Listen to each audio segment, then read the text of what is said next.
வைதீகமும் தமிழும். வைதீக மதம், வைதீகமும் தமிழும். கரிகால சோழனின் சாசனம் ஒன்று இருக்கிறது. அது நல்ல சமஸ்கிருத பாஷையில் அமைந்திருக்கிறது. பாத்ரா கலித வேதானாம் சாஸ்திர மார்கா நுசாரினாம் ததேது அரிகாலஸ்ய கரிகாலஸ்ய சாசனம். கரிகாலன் இதில் தன்னை அரிகாலனாகிய கரிகாலன் என்கிறான். அரி என்றால் விரோதி என்று அர்த்தம். விரோதிகளுக்கு யமனாக இருக்கிற வீராதி வீரன்தான் அரிகாலன். சரி, கரிகாலனுடைய அந்த விரோதிகள் யார்? வேத சாஸ்திர மார்க்கத்தை அனுசரிக்காதவர்கள் அனைவரும் தான் அவனுடைய விரோதிகள்.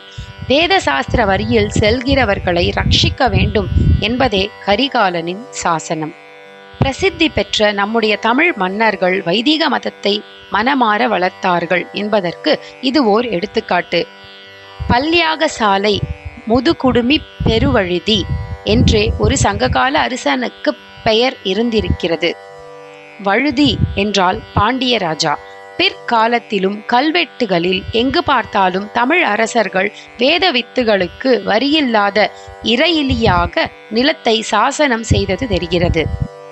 நான்மறைகளின் வளர்ச்சிக்காகவே தானமாக வழங்கப்பட்ட பல கிராமங்கள் சதுர்வேதி மங்கலம் என்ற பெயரில் உள்ளன.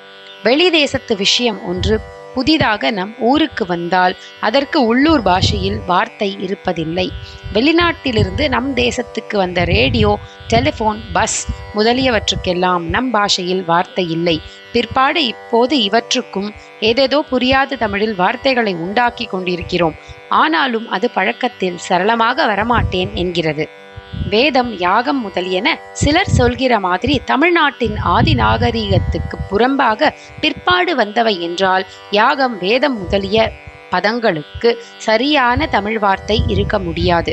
ஆனால் மிக மிக பழைய தமிழ் இலக்கியங்களிலேயே வேதம் என்பது மறை என்றும் யாகம் என்பது வேள்வி என்றும் புகழ்ந்து பேசப்படுகின்றன.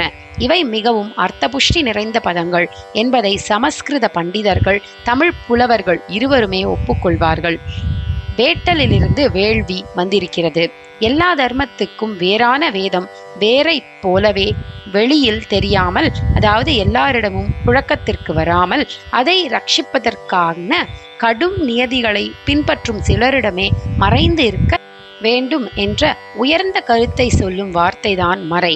வைதிக பண்பாடும் யக்ஞ அனுஷ்டானமும் தமிழ்நாட்டில் ஊறி போயிருந்தாலொழிய அந்த நாகரிகத்தை காட்ட இத்தனை அழகான சொந்த மொழி வார்த்தைகள் உண்டாக்கி இருக்க முடியாது.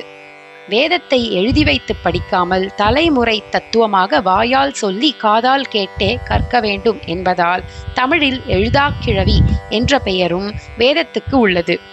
கேள்வியிலேயே பாடம் பண்ணுவதால்தான் வேதத்துக்கு சமஸ்கிருதத்திலும் ஸ்ருதி என்று பெயர். மறை என்பதை போல் வேத ரக்ஷணத்தை பளிச்சென்று சொல்கிற நேர் வார்த்தை சமஸ்கிருதத்திலேயே இல்லை. வேதத்தின் 6 அங்கங்களுக்கு ஷடங்கள் என்று பெயர். அதிலிருந்துதான் மத சம்பந்தமான எந்த காரியத்தையும் சடங்கு என்று சொல்கிற வழக்கம் வந்திருக்கிறது. வைதீக அனுசரணையே தமிழ்நாட்டின் தொன்று தொட்ட பழக்கம் என்பதற்கு இதெல்லாம் உதாரணங்கள். தமிழ் மறை என்று சொல்கிற குறள் முழுக்க முழுக்க வைதீகமானதே என்பது என் அபிப்பிராயம். வைதிக சமயத்தில் பித்ருக்களுக்குத்தான் முதலிடம், அப்புறம்தான் வேத யக்ஞம். பித்ருக்களை குறித்த தர்ப்பணமும் திவசமும் செய்த பின்தான் வேத பூஜை செய்ய வேண்டும். இதே வரிசையில் திருவள்ளுவரும் சொல்கிறார், தென்புலத்தார் தெய்வம் விருந்து ஒக்கல் தானென்றாங்கு ஐம்புலத்தாறு ஓம்பல் தலை. பித்ருக்கள், தெய்வம், அதிதி, சுற்றத்தார்கள் தான் என்று 5 பேரையும் போஷிக்க வேண்டும் என்கிறார். முதலில் பித்ருக்களான தென்புலத்தாரை சொல்லி அப்புறம் தெய்வத்தை சொல்கிறார். யமனுடைய திக்கான தெற்கில் பித்ருக்கள் இருப்பதாக வைதீக நம்பிக்கையிலேயே மூதாதைகளை தென்புலத்தார் என்கிறார். இந்த 5 பேருக்கும் பாகம் பிரித்து தருவது நாமாக செய்வது.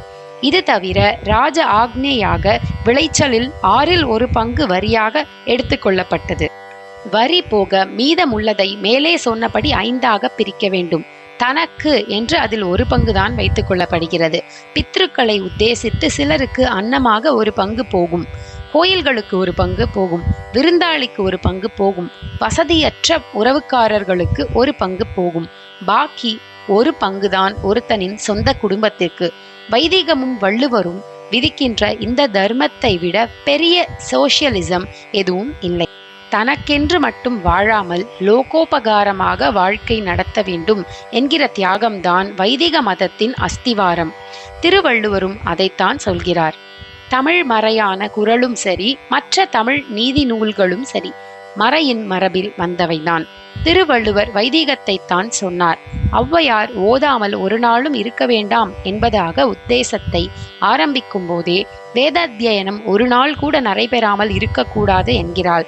ஆழ்வாராதிகளும் சைவ திருமுறைக்காரர்களும் எங்கே பார்த்தாலும் வேதியா, வேதகீதா, சந்தோகன் கான், பௌழியன் கான் என்றெல்லாம் வேதங்களையும் அவற்றின் சாகைகளையும் சொல்லியே பகவானை துதிக்கிறார்கள். க்ஷேத்திர வர்ணனைகளிலெல்லாம் ஊர் முழுக்க ஹோமப்புகை சூழ்ந்திருந்தது. வேத சப்தம் ஒரே கோஷமாக பரவி இருந்தது என்று அவர்கள் சொல்லாமல் இருப்பதில்லை. இந்த தமிழ்நாட்டில் வேத பாடசாலைகளை வைத்து நடத்துவதில் பிராமணர் அல்லாதார் செய்திருக்கிற கைங்கரியம் கொஞ்ச நஞ்சம் இல்லை. நிலமாகவும் பணமாகவும் வாரி கொடுத்து இந்த பெரிய தர்மத்துக்கு பரமோபகாரம் செய்திருக்கிறார்கள். இப்போதும் கூட ஏதோ அரசியல் காரணங்களுக்காக அவைதிகமான நாஸ்திகமான அபிப்பிராயங்கள் கொஞ்சம் தலை தூக்கி இருந்தாலும் மொத்தத்தில் தமிழ் ஜனங்களுக்கு உள்ளூர வைதிக ஸ்ரத்தையும் பழைய சாஸ்திர ஏற்பாடுகளில் பக்தி விசுவாசமும் போகவே இல்லை என்பதுதான் என் அபிப்பிராயம். அவர்களுடைய அன்புக்கு பாத்திரராகிற மாதிரி பிராமணர்கள் மட்டும் இன்னும் கொஞ்சம் ஆச்சார அனுஷ்டான சீலர்களாக ஆகிவிட்டால் இங்கே வேத ரட்சணம் நிரம்பவும் நன்றாக நடந்துவிடும் என்பதே என் நம்பிக்கை.